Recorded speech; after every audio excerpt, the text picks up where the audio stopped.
Hastings City Council meeting in order. Please stand for the Pledge of Allegiance. I pledge allegiance to the flag of the United States of America and to the republic for which it stands, one nation, under God, indivisible, with liberty and justice for all. Welcome, and let the roll reflect that a majority of the members are present and a quorum has been established, except for Councilmember Lund is absent.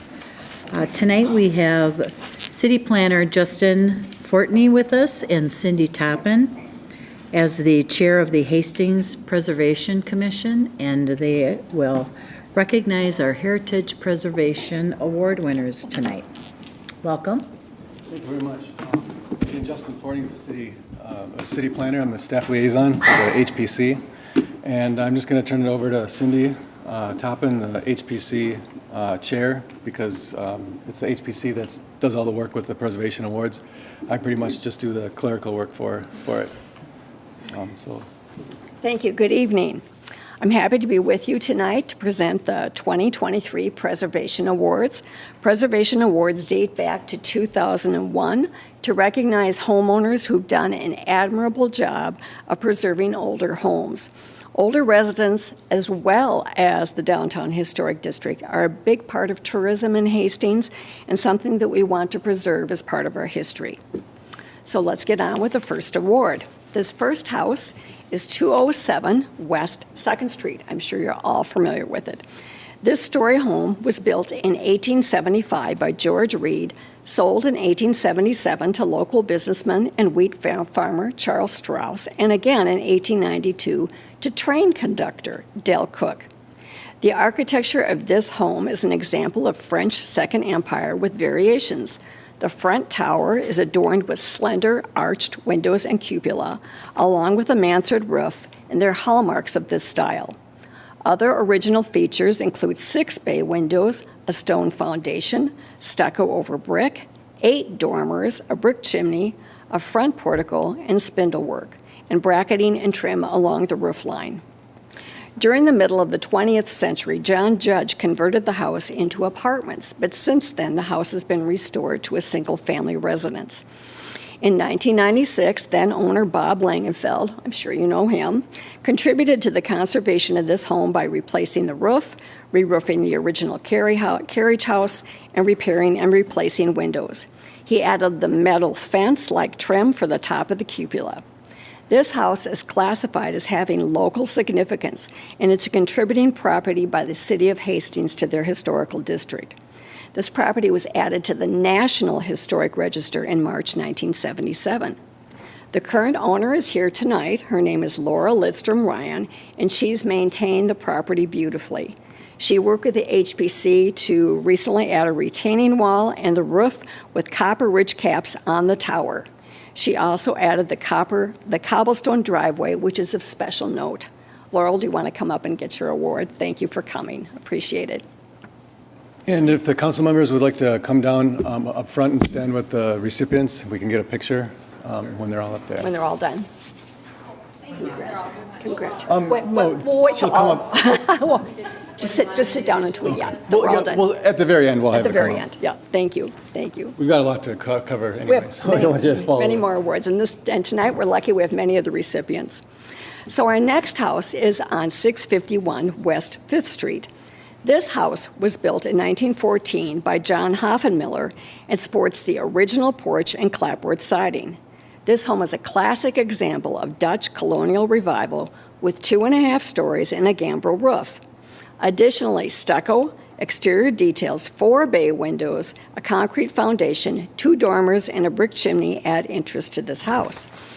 Valued for its residential architecture, this house is also classified as having local significance and is a contributing property by the City of Hastings.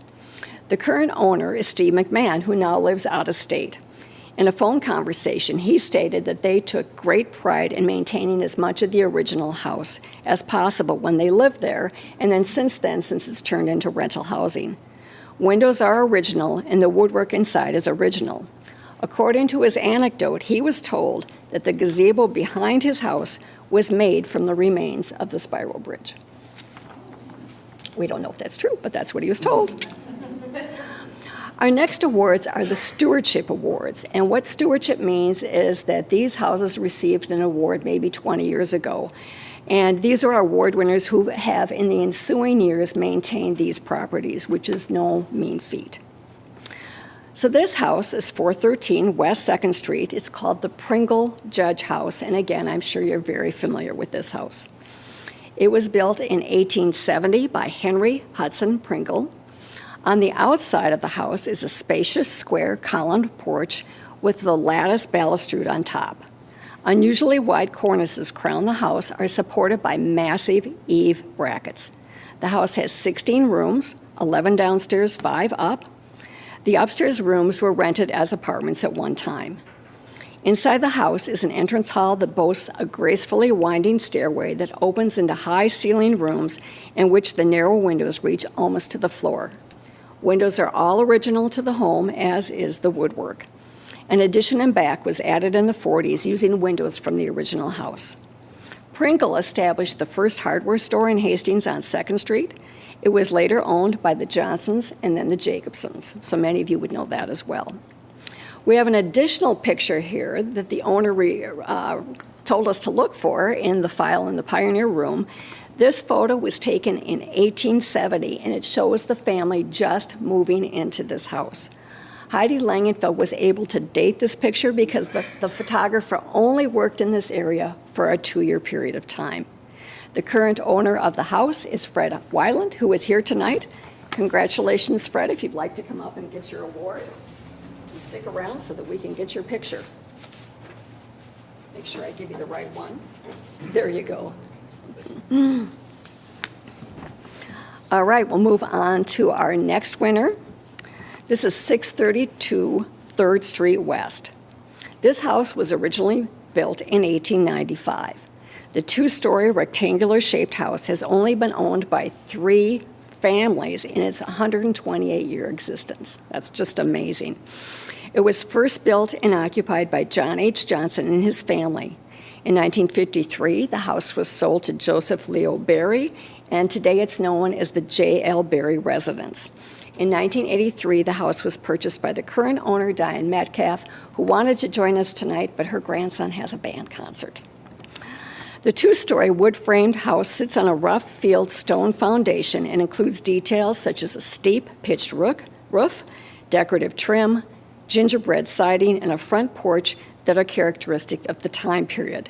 The front porch, though, was actually designed by Diane Metcalf.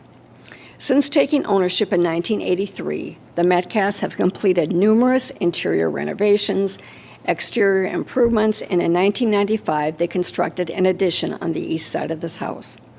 All this work was completed with the intent to match and maintain the original character of the home. And our last award is for a mid-century modern home, and this home is 1102 Tyler Street. The current owners of 1102 Tyler are Yander Sanchez and Kristen Selman Sanchez. Ms. Sanchez reports that they moved into the home after a fire destroyed their home on Blueberry Lane. The intent was to be a temporary residence, but they loved the house so much that they purchased it. The house was built in 1956 by Lenny Bauer, who moved into it himself. At that time, it was across the street from the golf course, which is where Kennedy School is right now. As is typical of this style of home, there are numerous built-ins, especially in the basement, where there were many nooks and crannies to store fishing lures, which is a passion for Mr. Bauer. There was also a vault in the basement. This house has been well maintained by the current owners, and Kristen Selman Sanchez is here with us tonight. Congratulations. Before we take pictures, we have one other thing to announce. The last 2 years, we've been doing a Facebook contest for homes that are turning 100. And so this year, thanks to the efforts of Dawn Skelly and Justin Fortney, we've been promoting this the last couple of weeks. We don't know who the owners are necessarily, so this first home was on Prairie Street. The next home was on Vermilion Street. The next home is on 3rd Street West. And happy birthday to the winner. So the winner of tonight's Facebook contest is Ryan Conover and Bonnie Whitehall. They are going to receive a Century Home plaque to be put by their front door. And for the audience, anyone with a century-old home who wants such a plaque can work with city staff to determine eligibility and can purchase their own plaque as well. So congratulations to the winners, and turn it over to Justin to organize the photo shoot. You just want to come down at the lower end of the Diaz, and I'll take a picture. And if the winners want to come up to the front and stand next to the council members. That's great. I didn't know that you were allowing anyone to enter, to get one of the plaques for their homes. Yeah, for sure, as long as they're 100, yeah. Congratulations!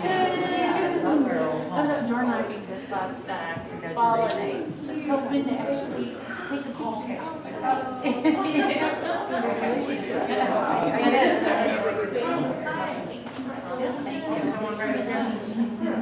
you been? It's been a while. How are all the kids? Good.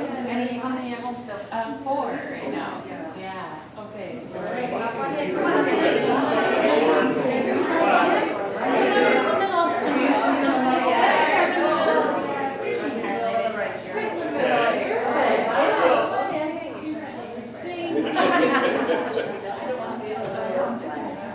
They stand back. We'll be good.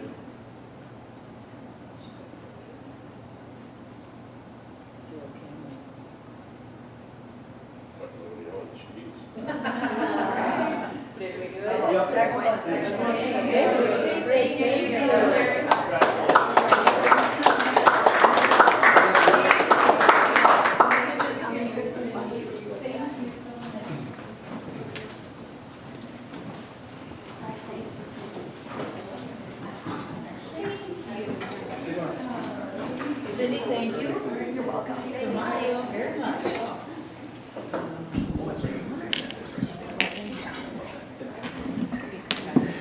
Okay, council members, are there any additions or corrections to the meeting from April 28th or the regular meeting on May 17th? Okay, at this time we'll have comments from the audience, and anyone wishing to speak to the council at this time, please step forward. Anyone on Zoom? No one in the audience, so we can move through that. Council items to be considered. Council, any items to be considered? Okay. Council, I'd accept a motion to approve the consent agenda. Councilmember Pemble and Councilmember Fox, second. All those in favor of the motion state by saying aye. Aye. Opposed to that motion state by saying nay. And that motion prevails. Tonight we have under Parks and Recreation, we have Hastings Civic Arena roof and refrigeration. And with us, we have Parks and Recreation Director Chris Jenkins with us. Welcome, Chris. Thank you, Mayor, Council. Yes, tonight we have a couple of items for Parks and Rec. The first one is the Civic Center West Rink roof and the refrigeration plant for that. And ultimately what we're seeking tonight is for Council to have reviewed the proposals that were in the memo, provide support and authorization to staff to move forward with either the preferred or one of the options.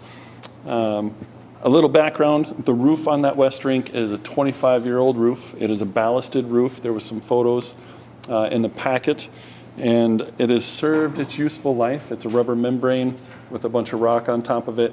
It continues to leak. It also sheet drains off of all 4 sides, and one of those sides just happens to be the main entrance to the arena too. So every winter, spring, we see a lot of icing in that area. We've seen snow fall off that, ice chunks fall off that, all those sorts of things.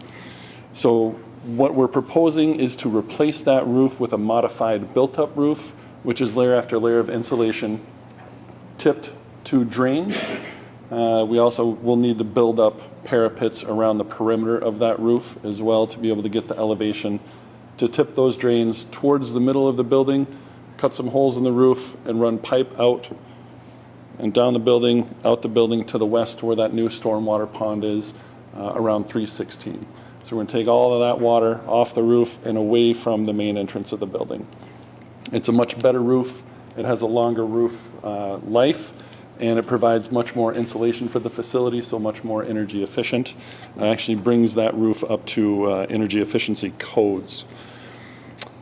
The second piece of it, and an even bigger piece, is the refrigeration system. And I know we've spoken about this at a variety of meetings, council workshops, commissions, committee meetings. We currently have an R22 refrigeration system. That refrigeration can no longer be manufactured in the United States or imported into the United States per EPA regulations. So what we depend on currently is recycled and reclaimed or old stock of R22 refrigeration. And with that, it's becoming very, very expensive. Our system holds about 3,500 pounds of refrigeration. I've heard estimates between $100 and $300 per pound. So if you extrapolate that out, we're $250,000 to $1 million if we spring a big leak and we have to replace that refrigeration. And that's just to have ice. What we're proposing to do is replace that system with an anhydrous ammonia, otherwise just known as an ammonia refrigeration system. It's the most common currently in ice rinks, and it is a very efficient system. So it'll be much more efficient than the current R22 system. Those are the big items. Much of it, I understand, isn't seen by people, particularly from the outside, but these are really the nuts and bolts that keep this building operating for all of the users in our community and in our region. What staff is recommending is plan and commit to both of those projects happening in 2024. To be able to do a 2024 project, we need to invest now to the tune of about $440,000 to order equipment and get the design finalized for that refrigeration system. There's a motor control unit that must be ordered about 12 months in advance. If we're going to do it in 2024, we need to spend the money on that now, kind of no matter what. That project also comes with other energy efficiencies. It comes with the lobby and exam room roofs as well as the varsity locker room roof. So completing all of those roofs, completing that envelope helps energy efficiency. It includes a low E ceiling in that west rink. So if you can picture, if you're familiar with the rink, you can see all the steel beams with it right now. There's some fabric that hangs down and some insulation that goes above that to help create an even better insulation barrier. So it's an efficiency piece. It helps the cooling from the ice and do all sorts of good energy efficiency stuff. It also includes putting solar onto that west rink roof as well.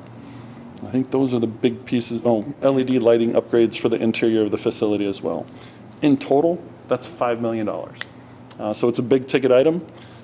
And again, in 2024, no matter what, we got to spend about $440,000 now to get that completed.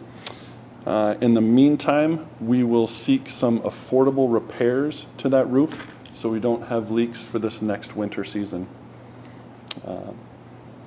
And a completed 2024 project, it's going to be funded through a variety of sources, hopefully state bonding, please. But it's also going to include issuing some debt to be able to take care of that, whether we're paying the full bill or we're paying the half the bill if we are able to get state bonding for that. That's what staff would recommend. Alternates, we can pull the trigger on a 2023 roof project. Hopefully, contractors are getting busy. They may or may not have time.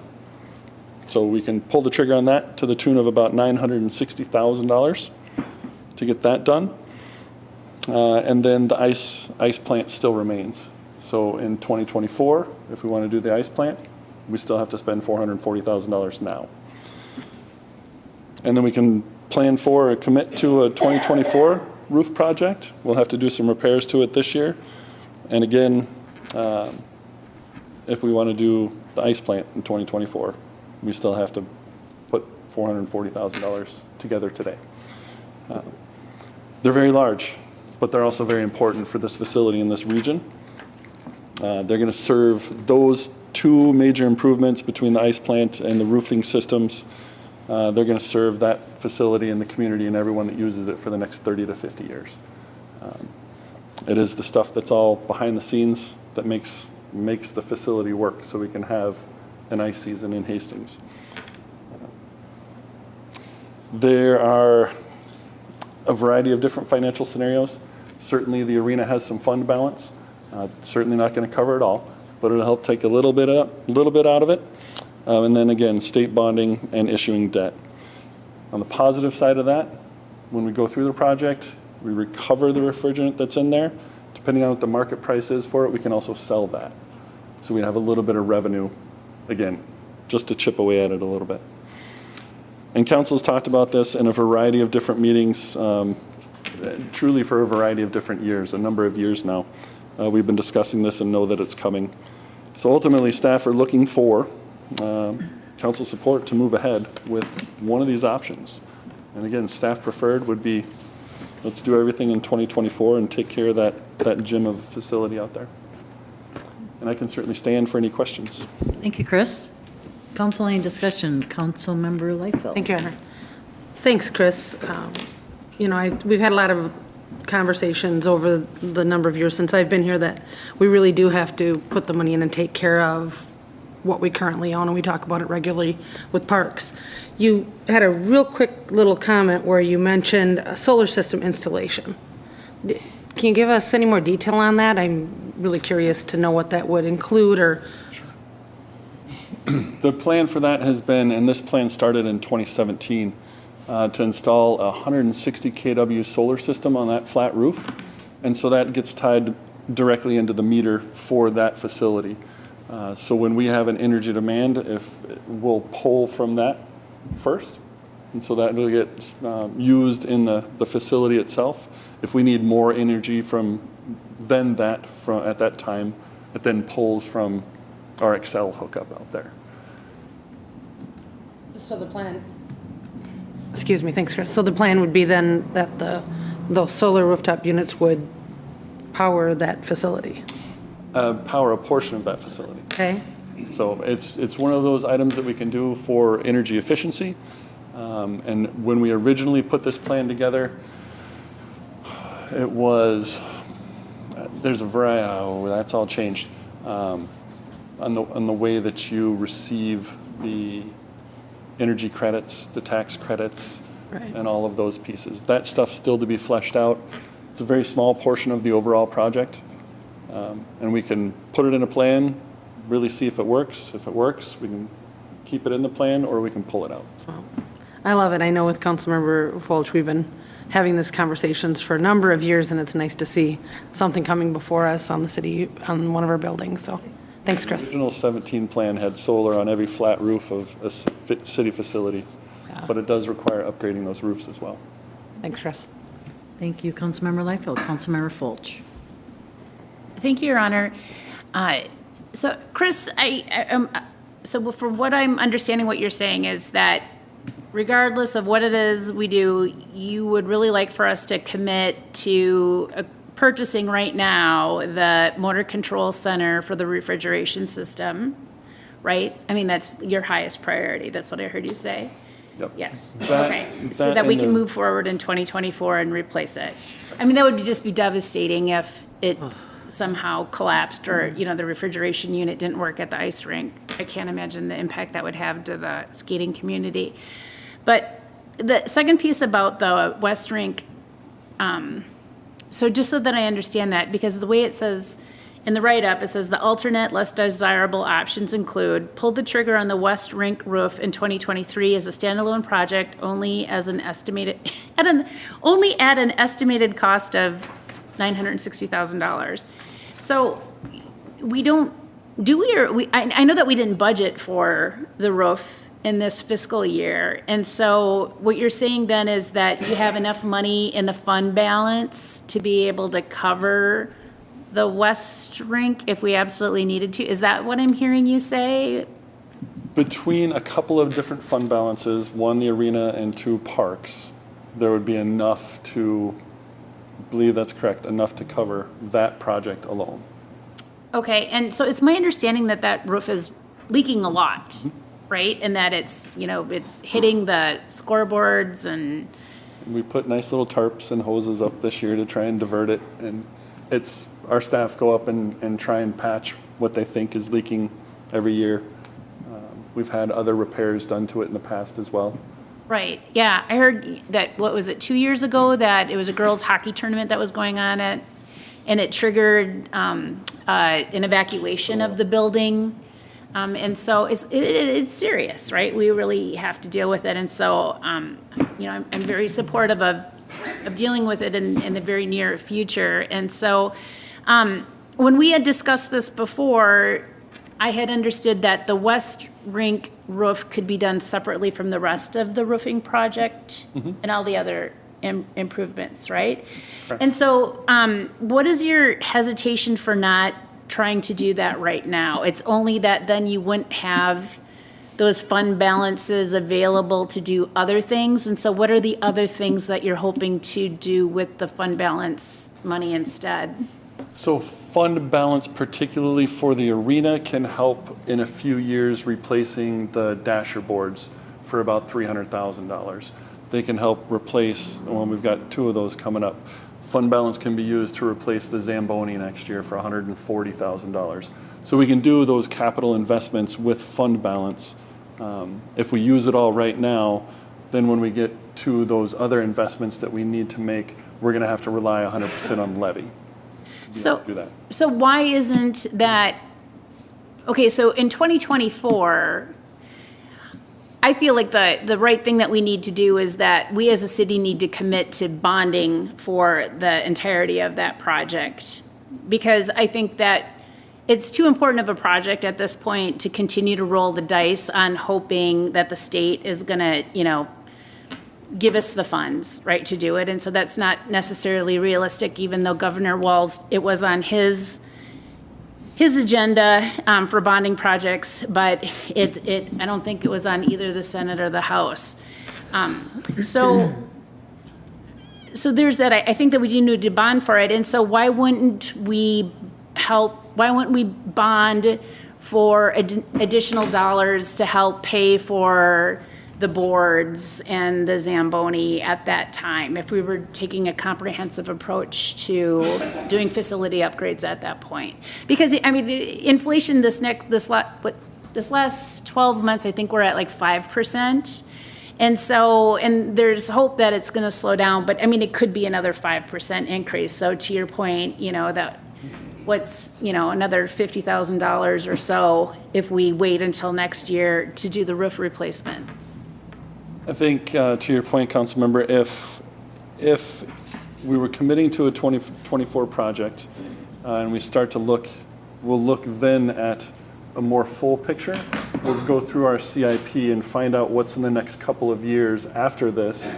And if council desires to bring that into one bonding package at that time, then that would be council's discretion to do that. So there are other items like boards and Zambonis and things that you could wrap into an even bigger project. Our priority right now is we need to fix these roofs and we need to change out that ice plant. So that's Right. staff's biggest pieces, right? Like you say, if we don't have an ice sheet, we don't have an ice season for so many different users. Right.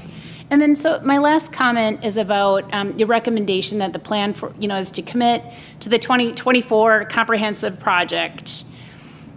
And so I know that you had, at the end of your write-up here, you had placed that there wasn't a advisory commission discussion that was not applicable. And so, but I know that the Parks and Recreation Commission did have discussion about the ice rink, and that there was a conversation where the representatives from the hockey associations were present, and they had been very supportive of working together to do a study of the ice rink and what the improvements are that are necessary, and to do more of a holistic, comprehensive approach in that light, but that's missing from this memo. And so I was wondering, why did you not include the recommendations of the Park and Recreation Commission to do that study as a comprehensive approach to how it is we do the upgrades? Those conversations at Parks Commission are separate from the ice plant and the roof. So the ice plant and the roofs, the overall project, are the nuts and bolts pieces, and that wasn't the Parks Commission discussion. That's why it's not included here. The Parks Commission discussion was on a visioning plan for the ice arena for potential expansion, renovation of interior facilities like restrooms and offices and lobbies and seating and those sorts of items. Not the ice plant and not the roofs that we're talking about here. Well, I would disagree in that, agree and disagree that the refrigeration system is completely a separate issue, completely. But the renovations to the roof, I mean, that is woven into the very essence of doing a facility needs survey, with the stakeholders who are involved. Because if it's determined that, okay, well, we want to expand the lobby and increase that footprint in that area, you don't build a brand new roof on the existing lobby and then go tear the whole thing up and, and then expand the lobby. And so that's why the two issues they're intertwined, so that what it is that, and the west rink roof is separate from the east roof in the lobby. And so I would ask for you to take two steps back and really understand holistically what it means to do a renovation to a facility, and that we should be doing that visioning of the facility before it is that we pull the trigger on the comprehensive project that as that was proposed. I mean, those things go together. You do the stakeholder engagement and visioning of the facility, and then we move forward with that comprehensive project and the renovations, and then we fold it all in together at once. You don't, they're not two separate issues, that, they're combined. And that was really the essence about why it is, as we had our council workshop and we had those conversations, that we asked for that survey. That's why it went to the Parks and Recreation Commission, and that's why the stakeholders came forward and asked for, to be a part of that planning process for the facility. And so,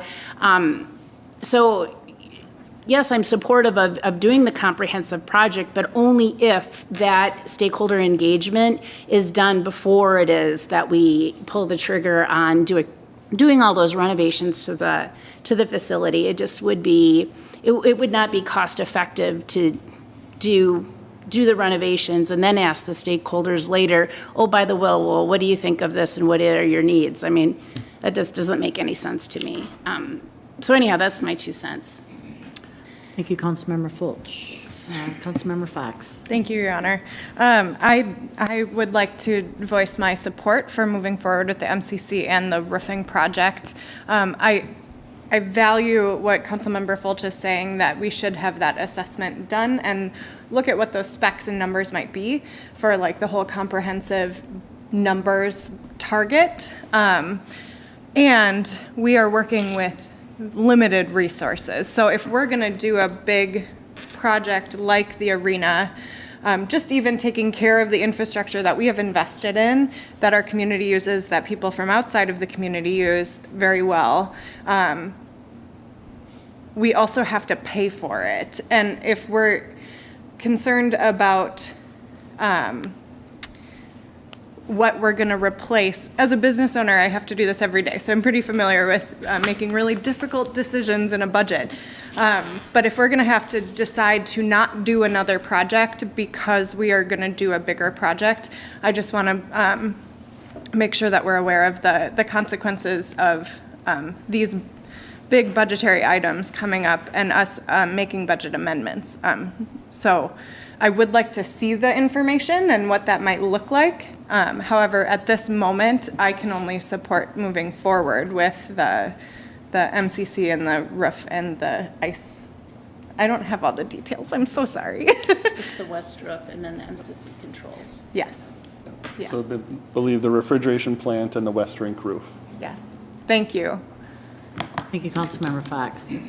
Councilmember Layfield. Thank you, Your Honor. I'd like to make a motion to authorize staff to proceed with the Civic Center refrigeration and roof project, including ordering long lead time equipment. Second. Okay, And you have a second additional discussion? And I have to agree, I think the urgency is what the memo states. Futuristically, that's really a big ticketed item. We'd love to see that, Councilmember Fulch, but I think to keep our operations going and, the viability of the rink in general, as we know how important it is for our community, I think it's really important. Staff did a good job in what our needs are at this point. So, Councilmember Fulch. Your Honor, to clarify, what I'm saying is that, of course, I'm supportive of doing the West Rink right now and the refrigeration, but what I'm saying is that for the rest of the project is that before we go and move ahead with doing all of those renovations, that we should first do the visioning for what it is, a facility needs assessment for the ice rink, so that as we're moving then forward with the renovations to the rink, we understand what it is, what we want the rink to look like in the future. And so maybe, it has to be, a multi-stage renovation as we can pay for it, or maybe, the community can, help with future fundraising, to get, certain pieces of it, completed. But what I do know is that the stakeholders who use the ice rink want to be involved in the planning process for future renovations for the ice rink, because they're the ones that use it. And so I think that it would behoove us, to listen to them, and as we're formulating our plans for more of a comprehensive renovation to finish the project out, that they're engaged and that they're listening. Because, it just as a hockey mom myself, I was just flabbergasted when, I had, conversations with one of the previous coaches, and he was like, geez, I would love to, it was in regards to the scoreboards. And I know you're sick of hearing me talk about the scoreboards, but, just about the importance of, at the time, it was making sure that on both sides of the rink, so that there was time, there was time clocks, so that the players, regardless of which way they were looking, that they could see the time clock and how important that is to play.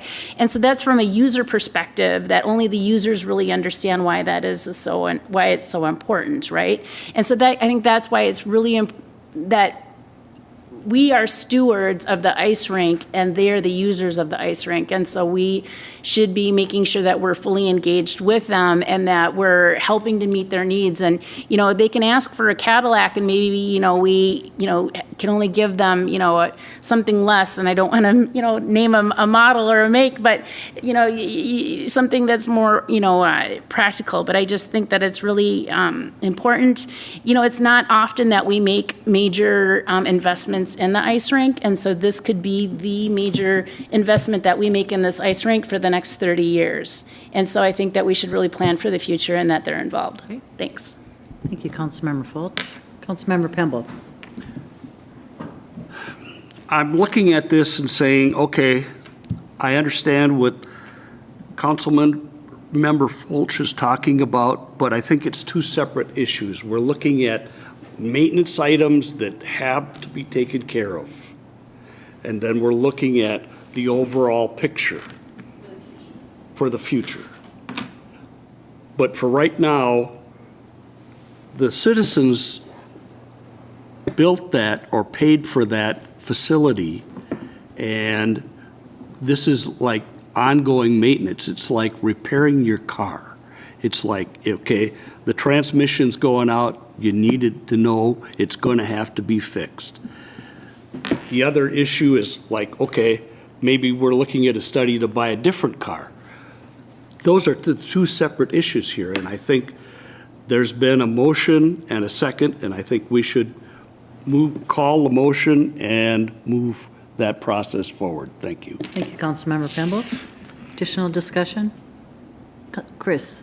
If I can ask a clarification yes. for Councilmember Liefeld. What I understand your motion to be is to replace the West Rink roof and replace the refrigeration plant, so ordering the MCCs and design. Don't touch the lobby roof, don't touch the locker room roof. Okay. Understood? Okay. Motion and second on the floor. All those in favor of that motion state by saying aye. Aye. Opposed to that motion? state by saying nay. That motion prevails. Thank you, Chris. Thank you, Mayor. Okay, and he will just continue with his I'll just stand here for trails everybody. wayfinding signage, and we're excited to hear about this as well. Well, perfect. Thank you very much. And as council is fully aware, our trail system in Hastings is lacking significantly in wayfinding signage, and we are proposing to hire HKGI, who is the same consultant that did our people movement plan back in 2021, and they have a baseline data. They've got all the mapping, they've got some preliminary design for signage, different types and styles for different locations. So really to finish what they started in that planning process, which was constrained by grant funding that we had to do that. So just so everyone's aware. So HKGI has that baseline, and finishing this planning process will then allow us to prepare budget recommendations to implement the plan. Get the entire plan, and I expect you to see in 2024 some funds to budget for installation of signage on the Hastings Trail system. And we'll do that in a prioritized fashion to make sure the big things are taken care of first, popular things are taken care of first, and then we'll get to the little stuff after that through phased implementation. Obviously, the Parks Commission and City Council at a variety of meetings have discussed this, and it was very well supported. So staff are asking for authorization to engage HKGI and get them started on this trail wayfinding signage plan. Thank you, Chris. Councilmember Fulch. Thank you, Chris. I was really excited to see this on the agenda, and I think it's going to make a real great impact on future tourism efforts. And so I think that it's time. So thanks for getting this done for us. I'll make a motion to approve moving forward with the Trails Wayfinding Signage Plan. Okay. Popular. Councilmember House, second. Discussion, council. All those in favor of the motion state by saying aye. Aye. Aye. Opposed to that motion state by saying nay. And that motion prevails too. Good luck. Thank you very Excited much. to see the outcome of that as well. Thank you. Community development. Tonight we have a community development annual report, and John Hinsman, our community community development director, is with us. And just looking at it, John, there was so much information. It's very exciting to see what actually has really happened as we talk about it for how long, and then it's here. It is, yeah. There's been a lot of stuff that's gone on this year, and it's interesting to look back a little bit at what we have accomplished. It's been great to be working with the council and the commissions to have growth and development that's occurred. I mean, we've had times in the last decade where we have not had as much to report, so it's fun to look back at all the great things that we do here. So a little bit of background on the Community Development Department. Again, the Community Development Department consists of city planning, economic development, historic preservation, building inspection, and code enforcement. So that's what we're charged with. Essentially, anything that is constructed, we plan for it and we inspect it. And so that's the duties that we're involved in. We also work very closely with a number of commissions. One of them we saw tonight with the Heritage Preservation Commission, Justin Fortney serving as our staff liaison there, our HEDRA Board, Hastings Economic Development Redevelopment Authority, and our Planning Commission. All of these elements, the citizen members there that commit their time to review this, checks the work that we do as staff. I mean, we may have ideas of things that we think should be done or ways things should be done, but ultimately it's the commissioners and the council that put a check on that and come up with some great ideas. So looking at this year, we had a number of things that went on. For housing, for example, we had 176 new residential housing units, one of our largest years in the last 15, totaling about $41 million in valuation. A couple of the projects we're showing here, current 33 apartments, which is located or will be located down at 33rd Street in Vermillion, under construction right now, first building 100 units, Total building is going to be 211 with both of those. And I believe the second building is likely to start later on this year as well. Also had the Quill senior housing completed, a 90-unit building down on Vermilion Street. We've got another senior housing development right in the same neighborhood here, Sweet Living, which will be under construction later on this fall with 32 units going in there. We have continued development of Heritage Ridge 4th edition off of Fallbrook. The final edition of that was approved last year, so that'll be 116 units altogether, single-family villa homes. About half of those have been constructed so far. Lake Isabel Flats, I'll get into here in a moment. That's another project that we did. There's some projects that we do in which they're market rate, in which we have got greenfield sites and someone comes in and redevelops them. And then we also have sites like this where we kind of prime the pump a little bit. UBC Lumber was an area within the downtown that was an objective for ours to move out for many years. In 2006, we purchased the building through the former HRA and went through planning of what we would like to see. This is what we wanted to see. It just took a few years to get there, market-wise and other considerations. And so we were able to take a building site here, which is an old storage building, and transform it into a 90-unit apartment building, which is under construction right now, as you know, and should be open later on this fall. This comprised with the Confluence building is going to serve to provide a major bookends to downtown. And in fact, some of the largest change, the most significant change we've had to our downtown area in probably 40 to 50 years. When you take a look at the number of units that are being provided downtown and you take a look at the other entertainment, those type of facilities are likely to spur other types of development in and around the downtown area and also within the city itself. So this was a long-term project from City Council and also with Hedra on this. I like this picture here. It's an interesting situation because when we had the former Target building, I didn't think we would be in a position to be able to have another retailer come in there and purchase the whole building for retail. I thought it was likely that it would be torn down. I thought it was likely that we would have to be involved in some sort of economic development way to prime the pump, but we didn't have to. We were able to find a private entity, Fleet Farm, to come in here to take over the building and to provide life back to there. So I couldn't be happier about the project as that moves on here. I mentioned Heritage Ridge 4th edition.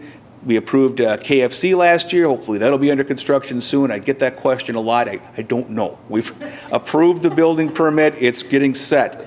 Therapy Ops is under construction over on Westview Drive and Highway 55, a therapy clinic. And then United Heroes League, we did an interim use permit as well. So we had a lot of residential. We had a lot of commercial. From the commercial side of it, we had a $131 million in valuation increase last year.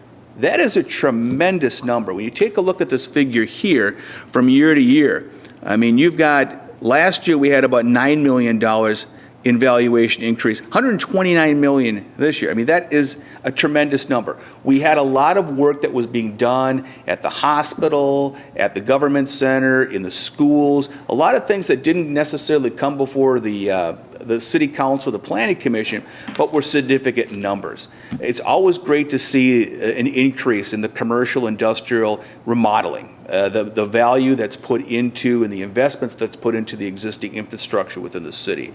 So that's great to see here. When you look at our housing permits overall, you can see, over the last 15 years, this was our highest year. The purple represents apartment buildings. This is single family here. And we also had a lot of mobile homes last year as well as the Three Rivers Park filled out here. So you can see it's certainly a great trajectory here from going upwards. And when we take a look at some of the largest years that we had, about 20 years ago, we were doing about 350 homes per year. We're very close to that with some of these new projects that are coming up here. So that's great to see. With Hedra, we also work with priming the pump, as I said before. There's a couple of projects that we've been involved in. One was the Facade Improvement Grant Program we targeted towards downtown and Vermilion Street. We distributed over $44,000 to 10 projects, leveraged another $75,000 in valuation. So We had a great success with this project last year. We've continued it into 2023. This is an example here on 2nd Street of a before and after picture.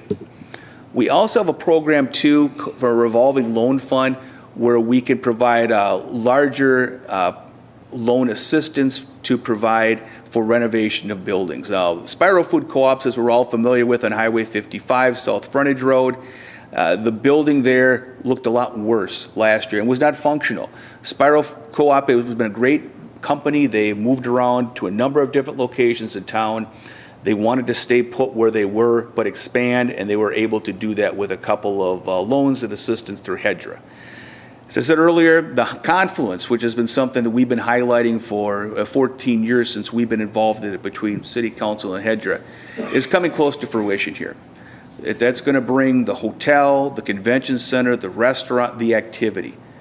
The purpose behind all the toil that we've gone through with that building since the initial acquisition of that some 13, 14 years ago was to provide for a reason for people to stop into downtown Hastings. So when people went across the Highway 61 bridge, that time being the old Blue Bridge, that they would come down and see, we have got to stop down and check this out. And it's taken a long time. It's maybe taken more money than we expected, and it's had more hiccups than we expected. But will be something that'll be coming in here very shortly, and I'm looking so forward to the impact it's going to have within the downtown. Also have the program here from Open to Business, which provides our free entrepreneurial assistance for owners and also provides gap loans as well. So HEDRA is kind of involved in priming the pump a little bit. Planning Commission's involved with reviewing some of the land use that we see. Heritage Preservation's involved in the historic preservation of properties. And then we've got our building department doing their work with all of the building inspections that have occurred and all the changes there. We had the scooters come in this last year, which was great. We started a lot of new initiatives within the building department. We had some new hiring with a new building inspector, some promotions that took place here, transformation of our digital file system. So great stuff that we did in 2022. As we look into the future here, we still expect there's going to be there's 700 homes right now that have been approved or under construction since 2021. We take a look at the annexation that we approved about a month ago here. That could provide another 450 homes in the south end of town. So we've got interest that continues and things that look to be in the pipeline for this growth to keep going.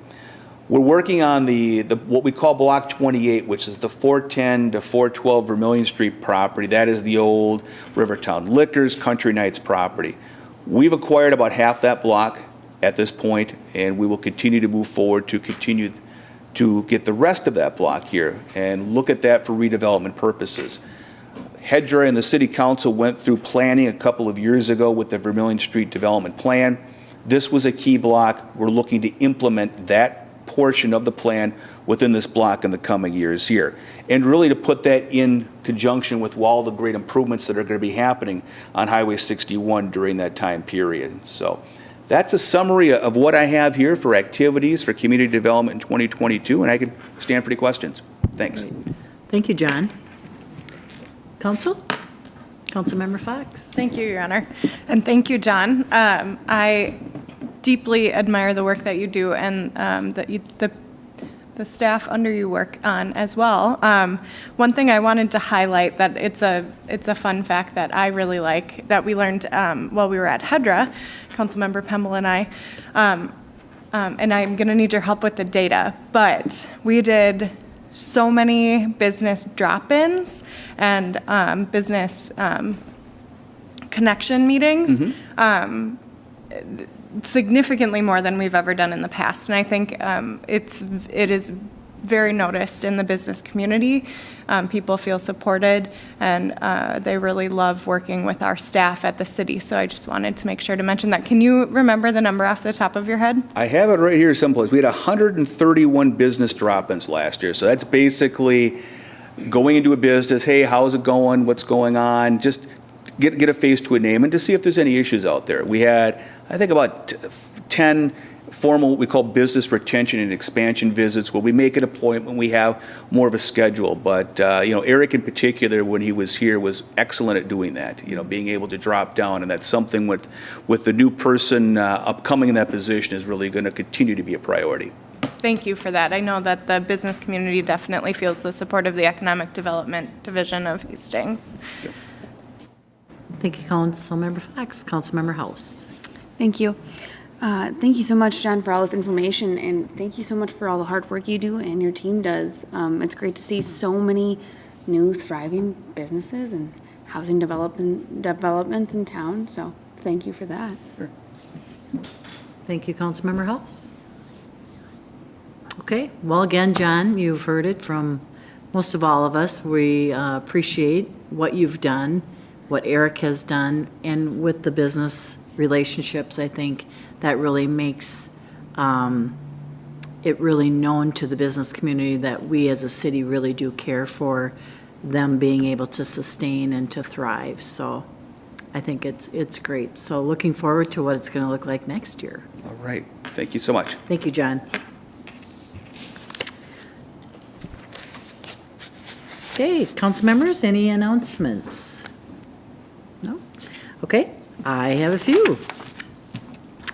This week is National Police Week, and next week is recognition as both National EMS Week and National Public Works Week.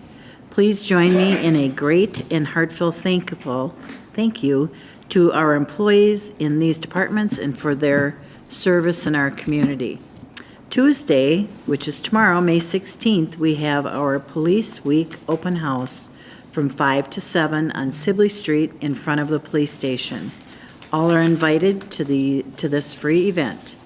Cop on a Roof is Friday, May 19th. Visit Dunkin' Donuts to support the athletes of Special Olympics Minnesota. This event is part of the Special Olympics Minnesota Law Enforcement Torch Run for Special Olympics.